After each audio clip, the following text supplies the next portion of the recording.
ગોળી લીધી હતી આજે તો એને તકલીફ થઈ હતી શું થયું દોસ્તો કે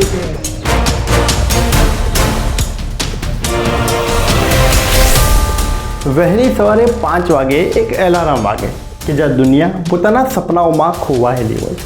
પરંતુ એવા સમયમાં બે પ્રકારના લોકો હોય છે કે જે એલાર્મ બંધ કરીને પોતાની ચાદર ઉઠીને તરત જ પાછા સૂઈ જાય છે, અને એક એવા લોકો હોય છે કે જે પોતાની ઊંઘને પોતાનું કમ્ફર્ટ ઝોન છોડીને પોતાના સપના પૂરા કરવા માટે મેદાનમાં આવી જતા હોય છે. પરંતુ આ બધાની વચ્ચે શું તમે કોઈ એવા વ્યક્તિત્વને જોયા છે કે જે પોતાના સપના માટે નહીં પરંતુ બીજાના સપનાને સાકાર કરવા માટે પોતાની ઊંઘને પોતાના કમ્ફર્ટ ઝોનને છોડીને એ પણ મેદાનમાં આવી જાય છે? આજે એવા જ એક વ્યક્તિત્વની વાત કરવી છે મારે.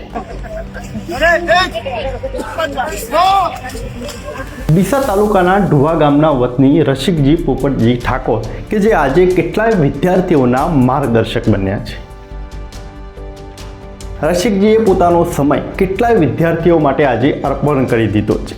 વિદ્યાર્થીઓ સ્પર્ધાત્મક પરીક્ષાઓ પાસ કરી શકે તેના માટે વાંચવાની સુવિધાઓ તો તેમને કરી દીધી, પરંતુ એ જ વિદ્યાર્થીઓ કે જે શારીરિક કસોટી ફિઝિકલ ટેસ્ટમાં પાસ કરી શકે, તેમાં ઉત્તીર્ણ થઈ શકે, તેના માટે તેઓ વહેલી સવારે ઉઠીને પોતાની ઊંઘ છોડીને ઢુવા રનિંગ ગ્રાઉન્ડમાં આવી જાય છે અને તેમની સાથે કેટલાય વિદ્યાર્થીઓને સાચું એવું માર્ગદર્શન આપીને તેઓ એ શારીરિક કસોટીમાં તેમની ફિઝિકલ ટેસ્ટમાં તેઓ પાસ કરી શકે, તેમાં ઉત્તીર્ણ થઈ શકે, તેના માટે તેઓ એક કોચની ભૂમિકા પણ ભજવી રહ્યા છે.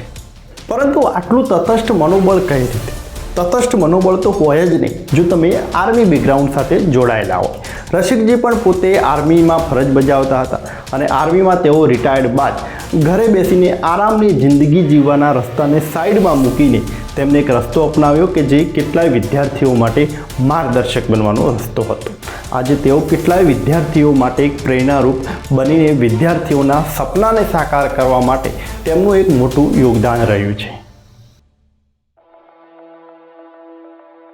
સૌપ્રથમ તેમણે એક નવી શરૂઆત કરવાનો પ્રયત્ન કર્યો કે જેમાં ડીસા તાલુકાના બધા જ કર્મચારીઓને એક જગ્યાએ એકજૂટ તેમને ભેગા કર્યા અને આ કર્મચારી મંડળના બધા જ સભ્યોના સહયોગથી, સામાજિક આગેવાનોના સહયોગથી, રાજકીય આગેવાનોના સહયોગથી અને સમાજના લોકોના સહયોગથી એક નવી આધુનિક લાઇબ્રેરી બનાવવામાં આવી ડીસા ખાતે.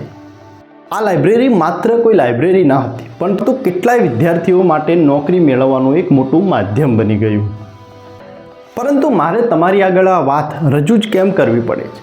જો તમે ઓથેન્ટિક ડેટા તમે જુઓ તો આજના સમયમાં કેટલાય વિદ્યાર્થીઓ અનેક એવી સમસ્યાઓથી પીડાઈ રહ્યા છે અને એના જ પરિણામે આજે દિવસે ને દિવસે ઘણા બધા સમાજોમાં આત્મહત્યાના કેસો પણ વધી રહ્યા છે. NCRBના ડેટા પ્રમાણે 2023માં વિદ્યાર્થીઓના આત્મહત્યાનો આંકડો 13,892 હતો. એટલે આવા બધા ખરાબ પરિણામો પાછળનું જે કારણ છે એમાં ક્યાંક વિદ્યાર્થીઓને અમુક એવા માર્ગદર્શક, સાચા એવા માર્ગદર્શક નથી મળતા, તેનું પણ એક પરિણામ રહ્યું છે. એટલે વિદ્યાર્થીઓને જ્યારે પોતાના સપના પૂરા કરવા છે અને એવા સમયે કોઈ માર્ગદર્શક બનીને એમની આગળ આવે છે તો એ વ્યક્તિ એમના માટે સર્વોપરી બની જતો હોય છે. પરંતુ આવા માણસોની અપેક્ષાઓ શું હોય છે? કેમ કે આ માણસો કોઈ રાજકીય આગેવાનો તો છે નહીં કે જેમને કોઈ રાજકીય અપેક્ષાઓ હોય, સામાજિક આગેવાન પણ નથી બનવું કે જેમને કોઈ રાજકીય અપેક્ષાઓ ધરાવતા હોય, તો એ રીતની પણ કોઈ અપેક્ષાઓ નથી. તો આ વ્યક્તિઓને મળે છે શું? માત્ર સમાજમાં એક સન્માન કે જે બધાથી અલગ પ્રકારનું એક સન્માન હોય છે. અને મને પણ આ વિચાર એટલા માટે જ આવ્યો, આ ડોક્યુમેન્ટરી તમારા આગળ એટલા માટે રજૂ કરી રહ્યો છું કેમ કે તમે જો કોઈ તમારામાં કોઈ આવી સ્કિલ હોય કે તમે કોઈના માર્ગદર્શક બની શકો તો તમે પણ એક નવો પ્રયત્ન કરીને કેટલાય વિદ્યાર્થીઓ, કોઈ અન્ય ક્ષેત્રના લોકો માટે પણ તમે માર્ગદર્શક બનીને સારી એવી પ્રસિદ્ધિ મેળવી શકો છો. સમસ્યાઓ દરેક જગ્યાએ છે.